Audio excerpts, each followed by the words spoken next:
दोस्तों जोहार। आप देख रहे हैं डॉक्टर जीपीएससी। आज मैं आपके लिए थर्ड लेक्चर लेके आया हूँ और मुझे आशा है कि सभी साथी जल्दी से जल्दी जुड़ जाएंगे ताकि मैं जल्दी क्लास स्टार्ट कर सकूँ। जी शुभम, सौरभ, सामल, जी जी सभी जुड़ जाए। गुड आफ्टरनून सभी साथियों को। कल मैंने बोकारो की नदियाँ जो है कवर किया था। बोकारो में नदी जो है कितनी नदियाँ हैं, तो फिर से एक बार रिकॉल करा देता हूँ। 10 नदी है ना। दामोदर लेके 9 नदी और जो है बोकारो के इर्द गिर्द घूमती है। जो है कुल 10 नदी है। सभी छात्र एक बार रिकॉल करें क्योंकि रिवीजन बहुत जरूरी है। और मैं सोच रहा हूँ कि अभी जितने साथी जुड़ेंगे उससे पहले मैं आपको रिकॉल करा देता हूँ। 10 नदी है। चलिए आ गए हैं सभी साथी। तो मैं अब अपनी क्लास की शुरुआत करता हूं। आप अपना जो है पिछला लेक्चर भी जो है देखते जाइए। जो नहीं देखे हैं प्लीज आपसे रिक्वेस्ट, आपका समय बहुत कम है चौकीदारी के एग्जाम में। जो बोकारो चौकीदारी की बहाली तैयारी कर रहे हैं उनके लिए समय बहुत कम है। जो भी मैं पढ़ा रहा हूँ पढ़ते जाए क्योंकि आपके पास बहुत लिमिटेड टाइम है।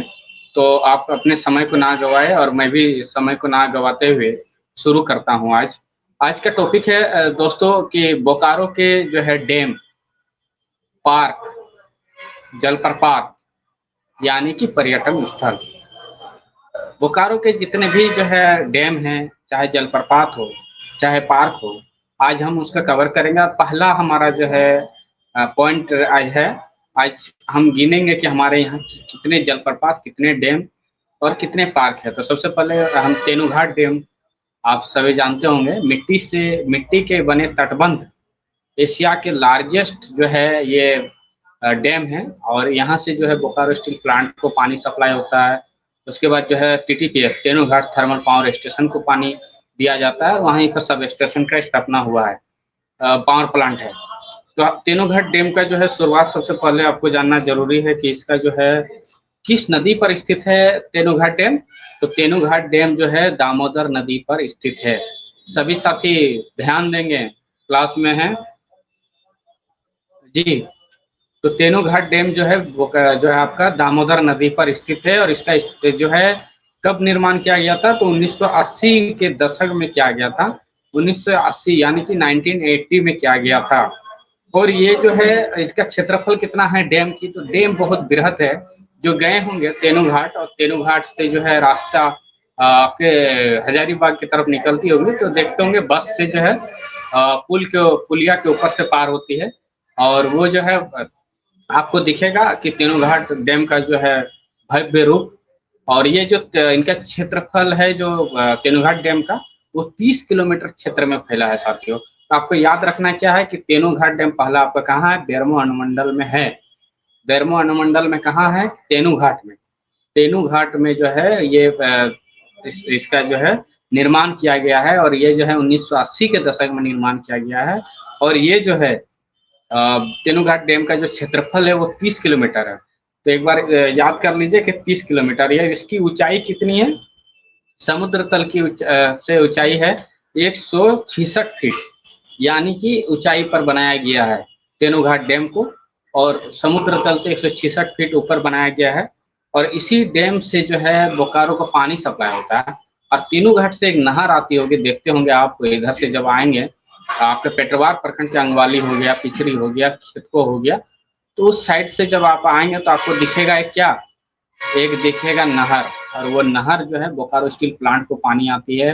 अब बोकारो स्टील प्लांट ही नहीं, बोकारो शहर में बसे लोगों को जलापूर्ति यानी कि जो है पेयजल जो है यहाँ से सप्लाई किया जाता है। और इस नहर की कुल लंबाई जो है तेनू बोकारो नहर उसको बोला जाता है, तेनू बोकारो नहर, यानी कि तेनूघाट से बोकारो तक के लिए है।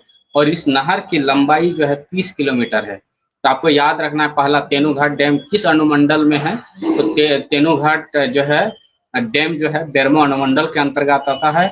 उसके बाद पूछेगा कि तेनूघाट का निर्माण कब किया गया, तो तेनूघाट डैम का निर्माण जो है 1980 के दशक में किया गया। अगर आपको पूछेगा कि तेनूघाट डैम की ऊंचाई कितनी है, तो आपको याद रखना है कि समुद्र तल से 166 मीटर, समुद्र तल से 166 मीटर की ऊंचाई पर स्थित है। और इस डैम से किस प्लांट को जो है पानी सप्लाई होती है, तो आपको 2 प्लांट का नाम याद रखना है, Bokaro steel plant, Tenughat thermal power plant. तो आपको इतना जो है डिटेल में जाने की जरूरत नहीं, बस इतना याद रखना है कि तेनूघाट डैम जो है बेरमो अनुमंडल में है, और तेनूघाट जो है एक जो है पिकनिक स्पॉट भी है, लोग जाते हैं न्यू ईयर में घूमने। आपको बस इतना याद रखना है, इसका निर्माण कौन जगह में ये लोकेटेड है, यानी कि कहाँ पर ये स्थित है, और इसकी जो है समुद्र तल से ऊंचाई कितनी है। और एक थोड़ा सा पॉइंट बन जाएगा कि तेनूघाट से जो नहर आती है बोकारो के लिए, तेनू बोकारो नहर, उसको उसकी लंबाई कितनी है, तो 30 किलोमीटर। उसके बाद जो है हम आएंगे अपने और एक है गरगा डैम।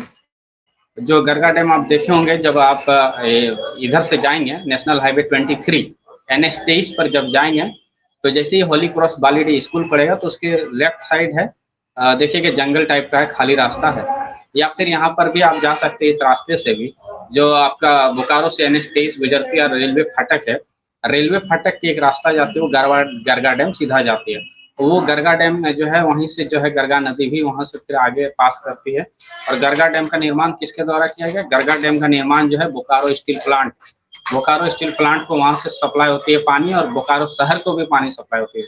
तो आपको जो है चास अनुमंडल में सिर्फ याद रखना है, आपका जो है चास अनुमंडल में याद रखना है सिर्फ जो है गरगा डैम। अगर बेरमो अनुमंडल में पूछेगा तो वो है तेनूघाट डैम। तो 2 ही हमारे जो है सबसे बड़े डैम है। और एक है चंद्रपुरा में है, अभी आपने काफी रील देखा होगा इंस्टाग्राम में भी, और जो हमारे यूथ है उनको तो बताने की जरूरत नहीं है, जो युवा है जो चौकीदारी बहाली के, उस हमें तो आशा है कि इस बार जिस तरह से गर्मी दी थी तो वो जरूर गए होंगे, मैं तो नहीं गया हूँ, मैं तो बाहर रहता हूँ। तो एक बरवा घाट डैम है, और ये चंद्रपुरा प्रखंड, चंद्रपुरा प्रखंड में स्थित है बरवा घाट डैम। और जो है बरवा घाट डैम जो है आप बरवा घाट डैम जो है इधर हमारे बोकारो से 9 किलोमीटर की दूरी पर स्थित है, यानी कि सेक्टर 9 से आगे। और एक गांव है वहाँ बगल में, पचोरा गांव है, वहाँ से काफी नजदीक है, यानी कि पचोरा गांव के आसपास ही जो है वो बरवा घाट डैम है। और बरवा घाट के बारे में जो है उतना आपको जानने की जरूरत नहीं, सिर्फ इतना याद रखना है कि बरवा घाट डैम चंद्रपुरा प्रखंड में स्थित है। कहाँ स्थित है, बरवा घाट डैम चंद्रपुरा प्रखंड में बनाया गया है, चंद्रपुरा प्रखंड में निर्माण किया गया। पहला तेनूघाट डैम बेरमो अनुमंडल, गरगा डैम चास अनुमंडल, और ये भी जो है चंद्रपुरा, ये भी बेरमो अनुमंडल के अंतर्गत आता है, लेकिन आपको सिर्फ याद रखना है कि चंद्रपुरा में है। अब मैं आपको ले चलता हूँ पार्क में, क्योंकि पार्क जो है वो सवाल आता है, बहुत सारे एग्जाम में मैंने देखा है।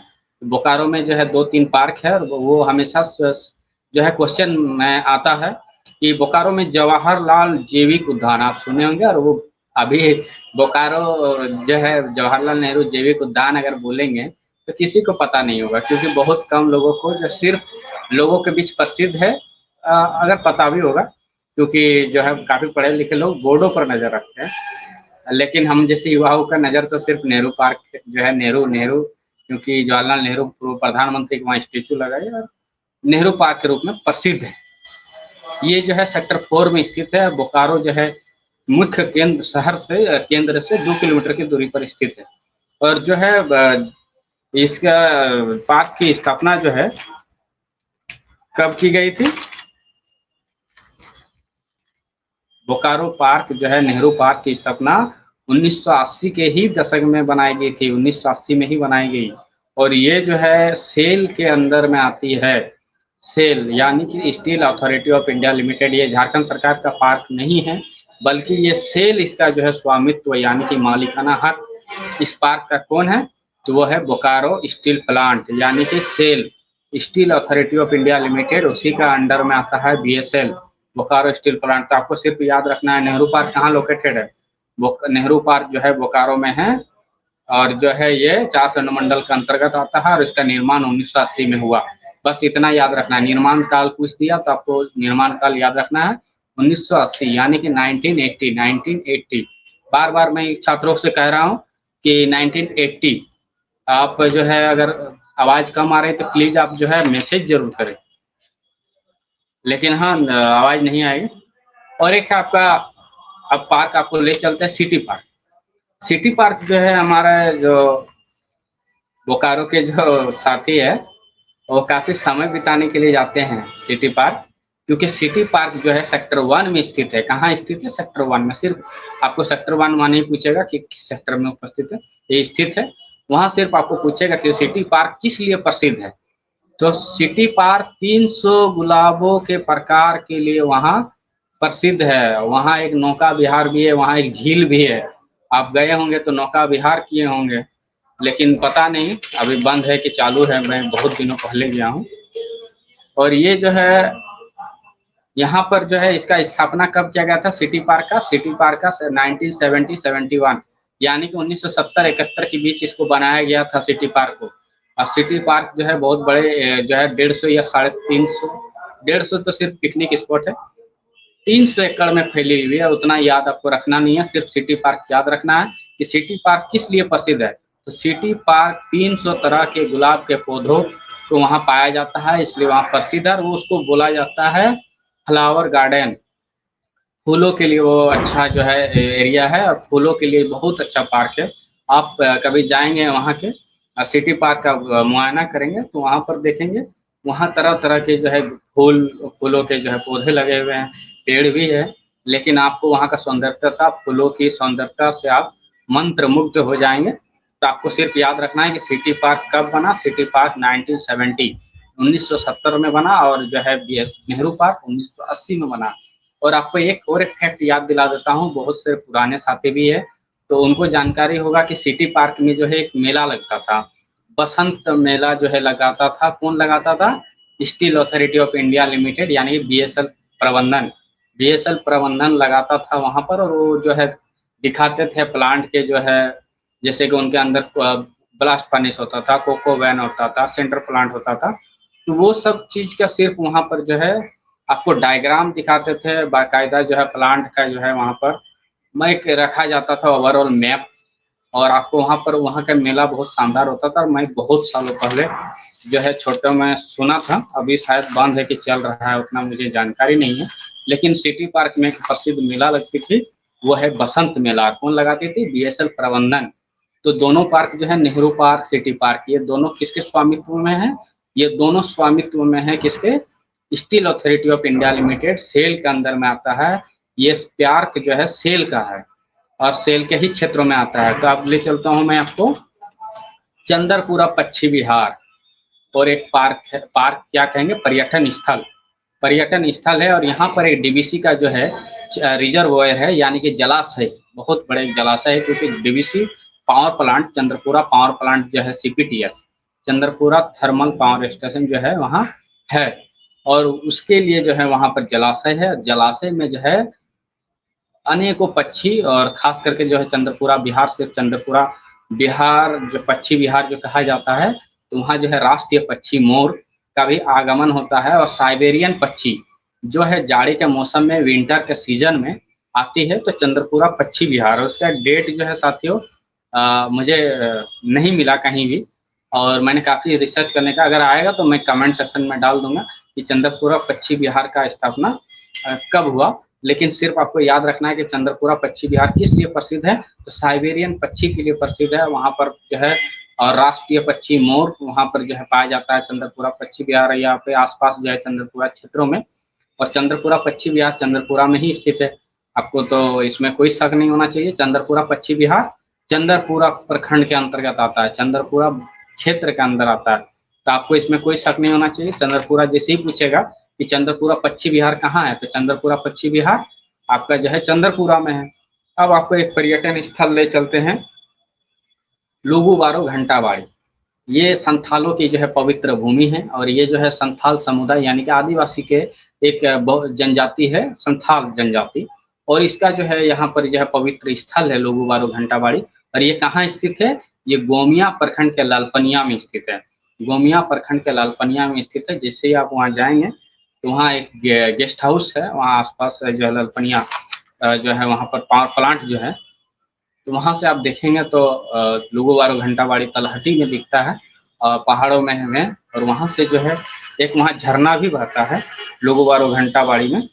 वो जो है 15 मीटर की ऊंचाई से जो है पानी गिरता है, और वो बहुत ही सौंदर्यता को जो है बढ़ाता है वहाँ के लुगुबारो घंटाबाड़ी। और लगता है पवित्र मेला, एक मेला लगता है कार्तिक पूर्णिमा के दिन में। संथाल जो है, संथाल जनजाति के लोग वहाँ जो है कार्तिक पूर्णिमा के दिन प्रसिद्ध मेला लगता है। और संथाल जनजाति के लोग सिर्फ जो है झारखंड नहीं, पश्चिम बंगाल, उड़ीसा, असम जो है यहाँ की जो है संथाल जनजाति के लोग आते हैं और इस मेला में भाग लेते हैं। और आप देखेंगे यहाँ 4 दिन से 5 दिन तक मेला लगता है। तो किस मेला के लिए प्रसिद्ध है? कार्तिक पूर्णिमा के दिन एक मेला लगता है। लोगोवारो घंटाबाड़ी कहाँ स्थित है? तो लोगोवारो घंटाबाड़ी कहाँ है? तो गोमिया में है। गोमिया आपको याद रखना है, गोमिया ब्लॉक, गोमिया आपको याद होगा, बेरमो अनुमंडल में गोमिया है। और गोमिया में जो है लोगोवारो घंटाबाड़ी संथाल जनजातियों का पवित्र स्थल है। वहाँ पर वो जो है पूजा पाठ करते हैं अपना पाहन के द्वारा। पाहन किसे कहते हैं? पाहन आपको उतना जानने का जरूरत नहीं, लेकिन फिर भी आपको जानकारी के लिए दे रहा हूँ। पाहन जो होता है जनजाति में जो पूजा पाठ कराते हैं उसको पाहन बोला जाता है। जनजाति समुदाय में जैसे कि आपको देखेंगे हिंदू समुदाय में, हिंदू धर्म में आप देखेंगे पंडित जी आते हैं, मुसलमानों में जैसे मौलाना आते हैं वैसे ही पाहन होता है, आदिवासियों के लिए पाहन होता है। अब पाहन जनजाति जो है पाहन पाहन जो है पूजा पाठ कराता है उसका, तो वो जो है संथालों की एक जनजाति है। और वो जो है वहाँ लोगोवारो घंटाबाड़ी में आपका मेला में भाग लेते हैं और पूरे देश से जो है आते हैं वहाँ पर लोग।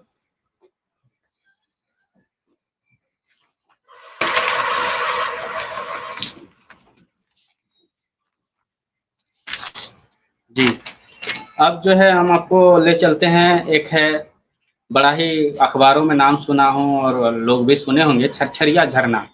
यानी कि पानी छर छर छर छर छर छर ऊपर से नीचे की ओर आती है, और जो है खोट्ठा भाषा में छरछरिया बोला जाता है। बोलते हैं कसमार के जो है साथी, वो बोलते हैं छर छर छर छर पानी गिरा है सर, उसको इसीलिए बोलते हैं छरछरिया। तो छरछरिया झरना कहाँ है? छरछरिया झरना गोमिया प्रखंड में है। छरछरिया झरना कहाँ है? गोमिया प्रखंड में। और इसकी ऊंचाई कितनी है? इसकी ऊंचाई 45 फीट है। 45 फीट, 45 फीट की ऊंचाई से जो है गिरती है झरना पानी वहां से, और बड़ा ही सुंदर दिखता है। आप कभी छरछरिया झरना गोमिया तरफ जाएंगे तो आपको दिखेगा। और वहां से कसमार के भी जो है साथी मेरे साथ पढ़ते थे तो वो बता रहे थे, तो वो लोग गए हुए हैं और मुझे भी कह रहे थे कि आइए कभी दिखाते हैं आपको। मुझे समय नहीं मिला बोकारो भ्रमण का, लेकिन बोकारो बहुत ही सौंदर्य है और चारों तरफ से कल कारखाने और इतने वादियों के बीच जो है बसा है कि बोकारो जो भी जाता है वहाँ बस के ही रह जाता है। अब आपको ले चलते हैं गवई बराज। एक दोस्तों आप सुने होंगे, जो चास क्षेत्र के छात्र हैं, जो चास ब्लॉक के एरिया के लड़के हैं, उनको पता होगा। एक है गवई बराज, और गवई बराज का जो है निर्माण सबसे सर्वप्रथम जो है 1970 के दशक में केबी सहाय ने उद्घाटन किया था। केबी सहाय ने 1970 के दशक में, लेकिन 2016 में ये पूर्ण रूप से मतलब तैयार हुआ, निर्माण हुआ। और जो है 1970 में उद्घाटन तो हुआ, लेकिन खेतों में पानी नहीं पहुंचा। ये सिंचाई परियोजना है, एक सिंचाई परियोजना है हर खेत तक पानी पहुंचाने के लिए। तो जब आपको पूछेगा कि गवई बराज कहाँ स्थित है, तो गवई बराज पिंडराजोरा में स्थित है, बोकारो के पिंडराजोरा क्षेत्र में यानी चास प्रखंड में स्थित है। पिंडराजोरा में है गवई बराज, और गवई बराज से एक नहर आती है जो चंदन क्यारी और चास के 14 पंचायत के जो है आपके हर खेत में जो है पानी पहुंचती है। हाँ, 14 पंचायत के 54 गांव, 54 या 56 गांव हैं ऐसे, लेकिन हाँ इतना है 54 से 56 गांव है, इससे ज्यादा नहीं है। और जो है 12 से 14 गांव जो है पानी उनके खेतों तक पहुंचाने के लिए आप जब देखेंगे तो पिंडराजोरा क्षेत्र से जो निकलेंगे तो शिल्पुर होते हुए, बाबूडी होते हुए, और फिर जो है यहाँ पर आपकी जो है आगे में बारकामा वगैरह जो है वहां से वो कवर करती है। फिर उधर से आप जाइएगा तो पुरुलिया रोड में जैसे ही जाएंगे तो आप चंदन क्यारी रोड में नहर आपको दिखेगा, तो वो नहर ही है गवई नहर। गवई नहर गवई बराज का नहर है, इसलिए गवई नहर के रूप में प्रसिद्ध है। और इसकी कुल लंबाई कितनी है? 44 किलोमीटर। तो आपको याद रखना है कि गवई बराज जो है चंदन क्यारी क्षेत्र और चास चंदन क्यारी में जो है आपका पानी खेतों तक पहुंचाने के लिए लाई गई थी। परियोजना को शुरुआत की गई। हाँ कितने खेतों में पानी पहुंची है, जो चास चंदन क्यारी छात्र है वो जवाब देंगे। कि आपके खेतों तक पानी पहुंची कि नहीं गवई बराज की। 44 किलोमीटर लंबा है सामल, 44 किलोमीटर लंबा है, लिख लो 44 किलोमीटर लंबा है। गवई बराज का जो नहर है ये 44 किलोमीटर तक लंबा है। और ये जो है गवई बराज कहाँ स्थित है? गवई बराज जो है चास प्रखंड के पिंडराजोरा क्षेत्र में स्थित है, पिंडराजोरा क्षेत्र में गवई बराज। अब जो है आपको हम ले चलते हैं जो है जलप्रपात, और एक जलप्रपात है जो आपका है चंद्रू जलप्रपात। चंद्रू जलप्रपात जो है गोमिया ब्लॉक में है, गोमिया में है। इसकी जो है अगर आपको सवाल पूछेगा कि चंद्रू जलप्रपात कहाँ स्थित है, चंद्रू जलप्रपात आपका जो है गोमिया में स्थित है, चंद्रू जलप्रपात। अगर आपको और एक है आपका मुचरी नाला जलप्रपात, मुचरी नाला जलप्रपात, ये झारखंड एंड बंगाल, झारखंड और बंगाल को बॉर्डर जो है बनाता है। और जो है ये जो है आपका मुचरी नाला, मुचरी नाला जो है झरना जलप्रपात जो है, झरना तो खोट्टा शब्दों में कहा जाता है, ये जलप्रपात है। और ये जो है 200 फीट तो ऊंचाई से गिरती है पानी, मुचरी नाला जलप्रपात। तो दो जलप्रपात हमारे जो बोकारो में बहुत फेमस है। चंद्रू जलप्रपात अगर आपको पूछेगा तो चंद्रू भी गोमिया में है, और मुचरी नाला जलप्रपात भी अगर पूछेगा तो ये भी जो है कसमार के आसपास और गोमिया के आसपास जो है। लेकिन आपको सिर्फ इतना याद रखना है, मुचरी नाला जलप्रपात 200 फीट की ऊंचाई से गिरती है, सबसे हाईएस्ट है बोकारो में, सबसे हाईएस्ट की ऊंचाई से गिरती है मुचरी नाला जलप्रपात। और एक है जलप्रपात है ये बरत पिहरवा, बरत पिहरवा जलप्रपात है, और ये जो है बोकारो नदी पर स्थित है। अगर आपको पूछेगा कि बरत पिहरवा जलप्रपात, बरत पिहरवा जलप्रपात किस नदी पर स्थित है, तो बोकारो नदी पर स्थित है। और अगर बोकारो नदी अगर आपको बता रहा हूँ तो कल के लेक्चर में मैंने आपको बोकारो नदी की इतना डिटेल पढ़ाया तो आपका जानकारी होगा कि बरत पिहरवा जो जलप्रपात है बोकारो नदी यानी कि बेरमो अनुमंडल क्षेत्र में स्थित है। तो अगर पूछेगा कि बोकारो में कितने जलप्रपात, तो 3 जलप्रपात, पहला चंद्रू, दूसरा जो है आपका मुचरी नाला, और तीसरा है बरत पिहरवा, बरत पिहरवा, बरत पिहरवा। बहुत छात्र जो है उनसे उच्चारण नहीं हो पाता है, उसके लिए आपको बता रहा हूँ। बरत पिहरवा जलप्रपात, मुचरी नाला जलप्रपात, चंद्रू जलप्रपात, 3 ही जलप्रपात है, तीन ही जलप्रपात है।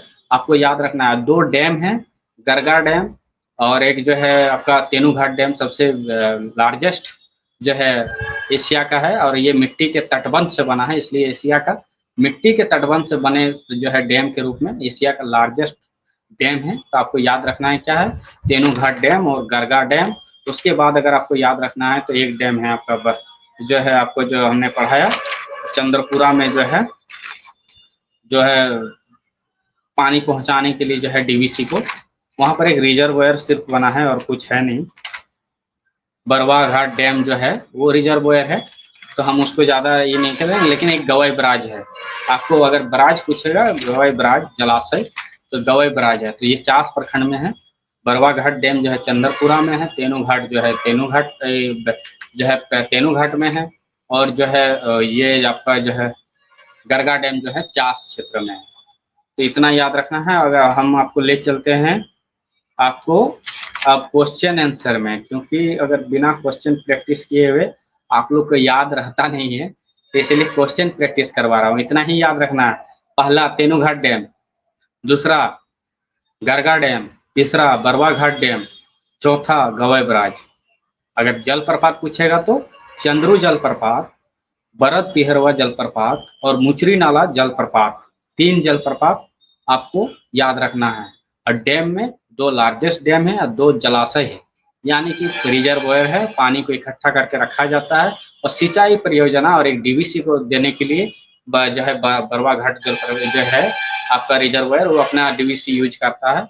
और यहाँ पर जो है आपका गवई बराज ये सिंचाई परियोजना है, मतलब लोगों के खेतों, किसानों के खेतों तक पहुंचाने के लिए किया गया है। इसकी नहर की कुल लंबाई कितनी है, 44 किलोमीटर, 44 किलोमीटर। एक बार फिर से एक बार देख लीजिए कितना है, 44 किलोमीटर, 44 किलोमीटर यानी 44 किलोमीटर। हाँ जी,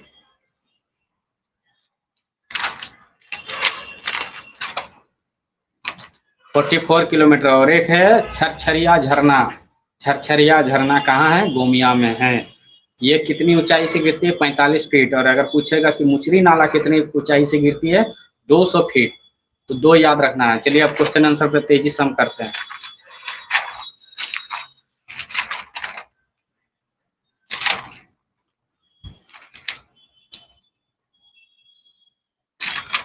चलिए पहला है कि तेनूघाट डैम किस नदी पर स्थित है? जल्दी जल्दी आंसर दीजिए। शामल, सहीस, अजमेर अंसारी, अफरोज। जी आपका सही आंसर आ रहा है दामोदर नदी। दामोदर नदी पर स्थित है। और अगर आप दूसरा सवाल पर आते हैं, आपका दामोदर नदी आंसर होगा। चलिए छरछरिया झरना किस प्रखंड में स्थित है? जल्दी से आंसर दीजिए। 50 सेकंड आपके पास है। 25 सेकंड, सॉरी 25 सेकंड में आंसर आना चाहिए। हाँ सही जवाब है आपका। जो छरछरिया झरना है ये जो है आपका गोमिया ब्लॉक में है। गोमिया प्रखंड, गोमिया प्रखंड बेरोमो अनुमंडल में गोमिया। बहुत लोग को जानकारी नहीं है कि बोकारो क्षेत्र इतना दूर तक फैला है ना। आप जाएंगे, मैं घूमा हूँ गोमिया। गोमिया के जो है अधिकतर जो है युवा प्रवासी मजदूर है, जो बहुत ही दुख का विषय है कि हमारे जो यहाँ के नौजवान हैं वो बाहर नौकरी के लिए जाते हैं। इसलिए मैं आपको प्लेटफॉर्म पर पढ़ा रहा हूँ। 1 घंटा जरूर निकालिए, कम से कम चौकीदार भी तो बनिए अपने गांव में। पुलिस का वर्दी पहन लेने से यहाँ अपने आप को डीएसपी समझते हैं आप, तो चौकीदार बन जाएंगे तो एसपी के बराबर कहलाएंगे। मजाक कर रहे हैं लिटरली। अच्छा है, हाँ चलते हैं। छरछरिया झरना कितनी फीट की ऊंचाई से गिरती है? सवाल है। छरछरिया झरना अभी हम आपको पढ़ाएं। 45 फीट, 200 फीट, 210 फीट, 44 फीट या फिर 350 फीट? जल्दी आंसर कीजिए। मेरे पास डिजिटल बोर्ड नहीं है, नहीं तो लिख के भी दे देता आपको। छरछरिया झरना जो है 45 फीट की ऊंचाई से गिरती है। सही जवाब है। उसके बाद जो है आपका लुगु बारो घंटा बाड़ी जो है तीर्थ स्थल जो है किस प्रखंड में स्थित है? आदिवासी जनजाति जो एक है संथाल, और उसका जो है पवित्र स्थल है। और हर साल कार्तिक पूर्णिमा के दिन में वहाँ मेला लगता है और देश विदेश के आदिवासी समाज के लोग भाग लेते हैं। उनके वाहन के द्वारा वहाँ पूजा पाठ होती है।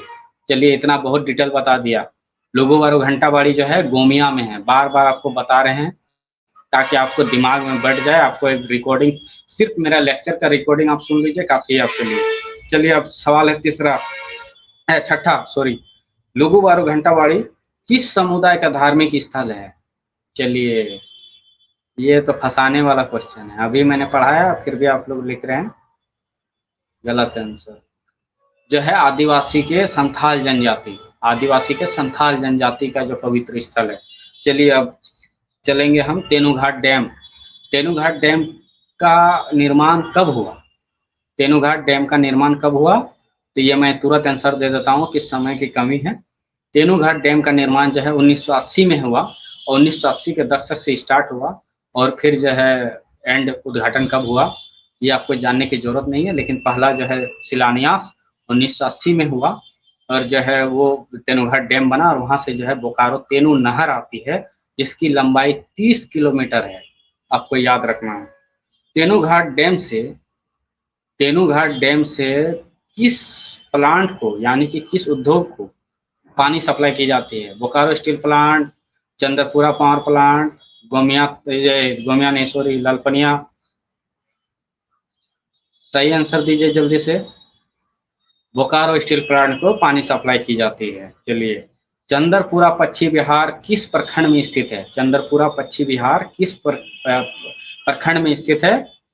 तो चंद्रपुरा प्रखंड में स्थित है। बहुत ही आसान सवाल मैं दे रहा हूं ताकि आपको कंफ्यूजन ना हो, याद हो ये, क्योंकि इससे हार्ड आपका क्वेश्चन चौकीदारी भर्ती में नहीं आएगा। ये बहुत ही मतलब हम अच्छा लेवल का जो है, बीच का लेवल जो है पढ़ा रहे हैं, ना हल्का ना हाई, ना कमजोर ना मजबूत, बीच का रहिए। एग्जाम क्रैक करना है, सिर्फ टॉप नहीं करना। तो आइए चलते हैं। तेनूघाट डैम कितनी फीट ऊंचाई पर स्थित है? तेनूघाट डैम समुद्र तल से कितनी फीट की ऊंचाई पर स्थित है? तो 166 फीट। अगर कहीं भी आप सर्च करेंगे नहीं मिलेगा, तो इसलिए आप हम पर भरोसा रखिए। ये जो है हमारे जो गवर्नमेंट डेटा है उस आधार पर आपके लिए पढ़ाने से पहले मैं हमारे पास 3 घंटा सिर्फ हमको आपका लेक्चर को बनाने में समय लगता है। तो चलिए अब सवाल को आगे बढ़ाते हैं। बरद पिहरवा जलप्रपात किस ब्लॉक में स्थित है? बरद पिहरवा जलप्रपात बेरमो अनुमंडल में स्थित है और किस नदी पर स्थित है? तो बरद पिहरवा जलप्रपात जो है बोकारो नदी पर स्थित है। बोकारो नदी ऊपर से जो है जब जलप्रपात बनाती है बरद पिहरवा, तो वहां से ऊपर से पानी गिरती है। इतना ही आपको जानना है, बोकारो नदी पर स्थित है। चलिए, चंद्रपुरा पक्षी विहार किस पक्षी के लिए प्रसिद्ध है? यानी कि वहाँ चंद्रपुरा पक्षी विहार किस लिए लोग जाते हैं, पर्यटन स्थल के रूप में बहुत प्रसिद्ध है।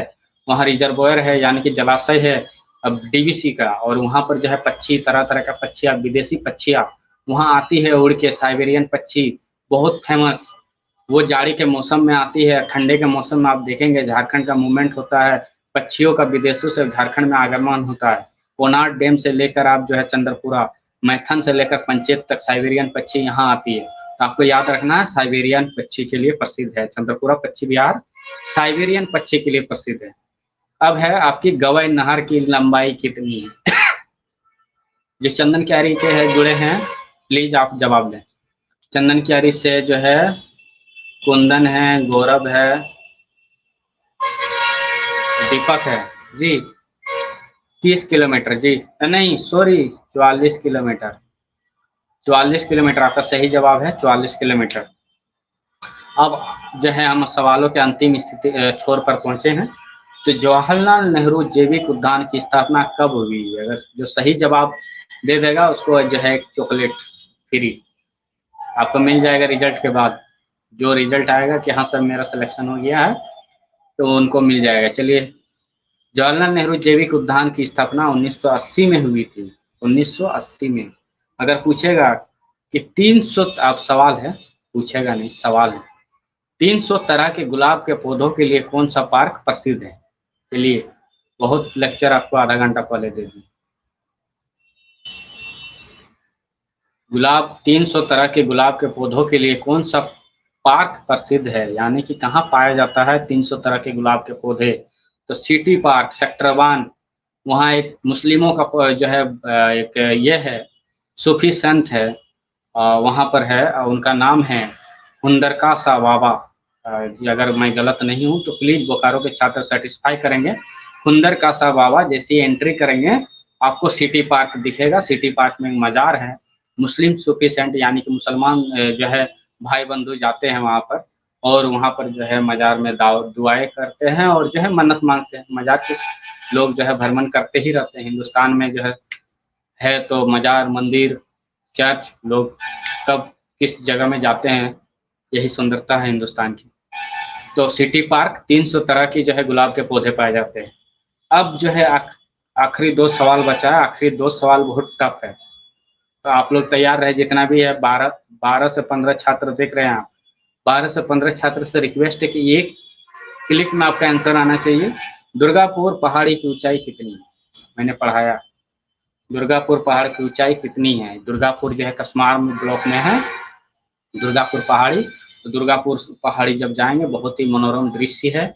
वहाँ जो है लोग किस लिए जाते हैं? दुर्गापुर जो है की तलहटी पर, दुर्गापुर पहाड़ी पर सनसेट देखने के लिए। सनसेट मतलब डूबती हुई सूरज को देखने के लिए जाते हैं दुर्गापुर पहाड़ी।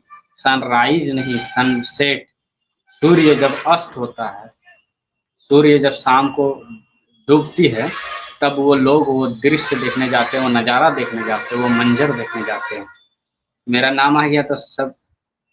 चलिए, दुर्गापुर पहाड़ी की ऊंचाई कितनी है? 650 फुट।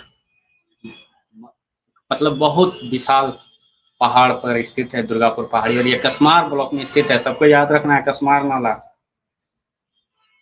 आखिरी सवाल, मुचरी नाला। मुचरी नाला 3 जलप्रपात मैंने पढ़ाया, छंद्रू, मुचरी नाला और बरद पिहरवा जलप्रपात। 3 जलप्रपात है, याद रखना है, एकदम बहुत इंपॉर्टेंट है। 3 जलप्रपात। अब तीनों जलप्रपात जो है बेरमो मंडल में है। चंद्रू जलप्रपात, गुमिया। मुचरी नाला जलप्रपात की ऊंचाई कितनी है? तो मुचरी नाला जलप्रपात की ऊंचाई 200 फीट है। 200 फीट की ऊंचाई से गिरती है।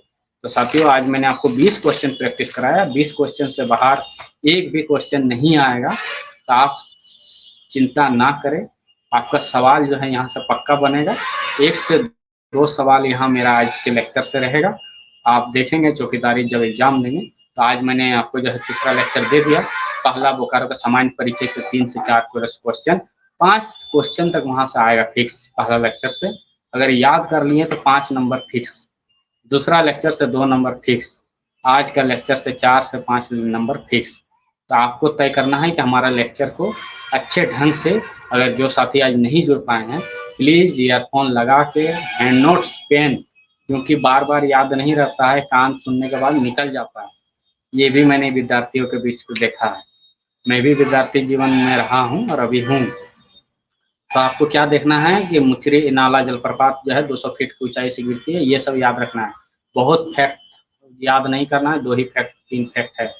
तो चलिए साथियों, धन्यवाद, आभार। अगर आपको अच्छा लगे वीडियो, पहली बार अगर वीडियो में आए हैं तो प्लीज़ आप जो है चैनल को सब्सक्राइब कर लें, अपने दोस्तों को भी शेयर कर दें। सिर्फ अभी चौकीदारी बहाली का तैयारी करा रहा हूँ ऐसा मत सोचिए, इसके बाद जो है कई जो है वैकेंसी झारखंड की आने वाली है, उसके भी तैयारी मैं कराऊंगा। तो आप निश्चित रहें, जो विद्यार्थी अभी देख रहे हैं कि हमारे काम का नहीं है, तो उनके लिए भी काम का है, और ये जो है ज्ञान जो है मिल रहा है फ्री में, और इतना अच्छा रिसर्च पे आपको वर्क करके जो है लेक्चर नहीं मिलेगा। तो आपसे आशा है कि आप अपने बोकारो को जानने के लिए जरूर वीडियो देखें, सिर्फ चौकीदारी का विजन से नहीं देखें कि मैं चौकीदारी एग्जाम नहीं दे रहा हूँ तो क्यों देखूँ। तो आपको अपने जिला के बारे में जानना जरूरी है। आपका कोई पूछतेगा आपको बोकारो में किस लिए फेमस है, बोकारो इस्पात नगरी के लिए फेमस है। तो ऐसे जानकारी जो है बहुत इम्पोर्टेंट होती है। तो चलिए आज देर ना करते हुए धन्यवाद सभी साथियों को जुड़ने के लिए। चलिए ठीक है, जोहार।